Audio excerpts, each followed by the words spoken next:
concept brought up a memory, and some of you may have heard this story before. And I kind of think that a fool isn't necessarily somebody who does something silly. It's somebody who maybe doesn't learn from doing that something silly. And here I can very firmly place myself in that category. So I'm a messy person. I'm a very messy person in my own spaces. When I wash my clothes, I do not put them away. If I cook something, I'll use the oregano, and I'll set it down on the counter, and it'll stay there for a week. If I wear a sweatshirt, I will take it off and toss it on the floor, and it'll stay there until the next time I do laundry, which I will not fold. And this is sort of how I operate. And there are really only two circumstances for which I will clean. And that's if I'm going out of town, because I hate coming back to a messy house. I like to come back in and go, look what a clean space is waiting for me. And the other is if I know that somebody's coming over, because I don't want people to know that I'm a slob. I realize that I have just defeated that purpose by announcing this to you. I'm hoping I can count on you and the internet to keep that a secret. Good. This is starting off well. So if I know people are coming over, I clean up. This leads me to last May. I had this assistantship. I was working constantly. I was collecting stories from cancer support groups about their use of storytelling in conjunction with cancer. It was depressing work. We had these 2-day-long meetings with the Appalachian Regional Commission and the Center for Disease Control and Prevention. Very serious people, talking about very serious things, and they were all day, and I thought, if I have to hear another debrief, I'm going to melt like the Wicked Witch, just in a very dramatic pile of, no, I will not be debriefed again. I was just up to my eyeballs, and when I get more busy, I get more messy. I do things, and then I just put them to the side, and so my house really reflected the other chaos of my life at this time.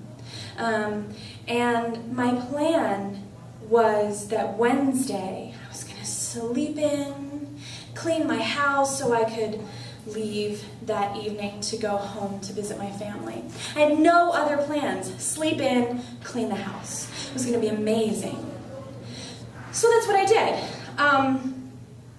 I didn't get to sleep in as late as I wanted to, because at 9 o'clock my doorbell rang.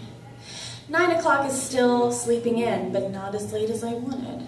So I hear the doorbell ring. I'm going, at my door, and I am not properly clothed, so I have to grab things from the floor, and what I end up with is a red party dress and a gray sweater. And I'm not operating on all cylinders, and I go up to the door, and I'm pretty sure I've got drool, and my hair is plastered in a really creative fashion that looks like Tim Burton designed it. And I open the door, and it's the bug man. So my landlord hires the bug man to come by, every 3 or 4 months and spray around my house for bugs. Usually I'm not there. And usually she sends me a text saying, hey, the bug man's coming by. This time she instructed her husband to send me said text. And he forgot or had other priorities, I don't know. So I didn't know he was coming. So my house wasn't clean.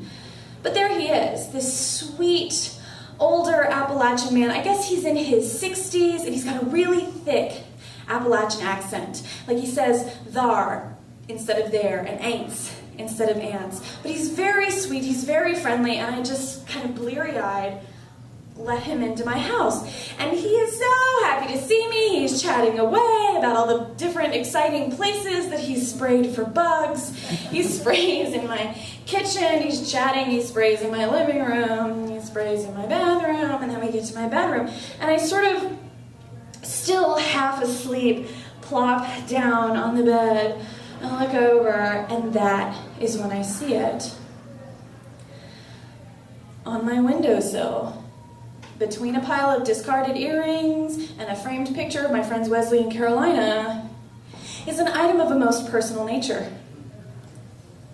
An item which may perhaps be run on batteries.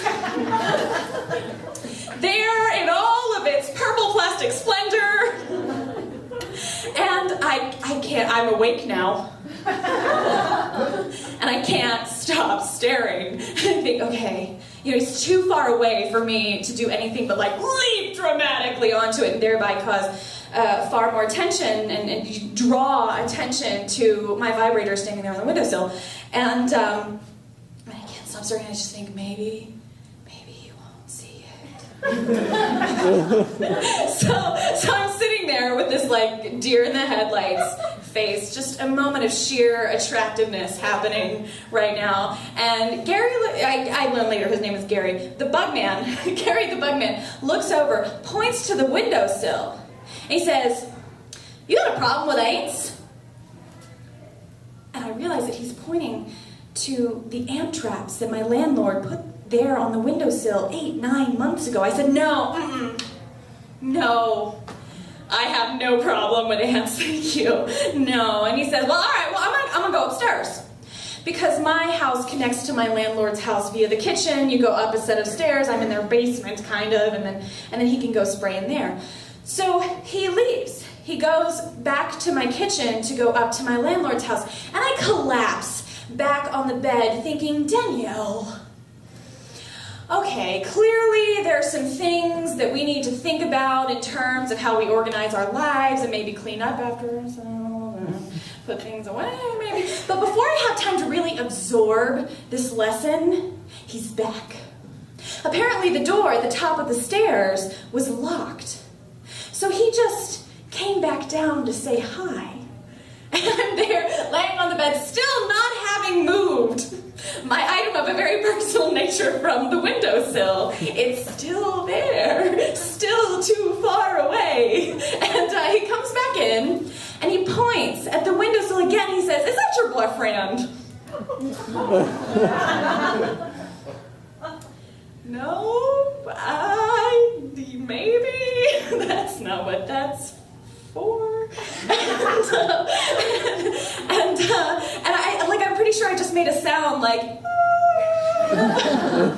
that was my response to that moment. And continuing to point, he says, "Well, that's a real interesting novelty you got there."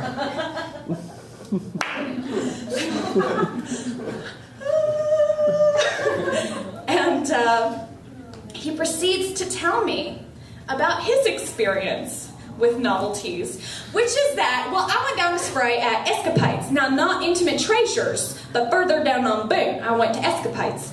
And because apparently Intimate Treasures is not quite as exciting. So he went to Escapades further down on Boone, and I put my name in the drawing. And wouldn't you know that in November they called me and I had won their raffle. He won the raffle at Escapades, the sex toy shop where he had gone to spray. And when he went to go pick up his prize, he said, "The man at the counter told me that I won $150 worth of merchandise and a romantic getaway to Pigeon Forge.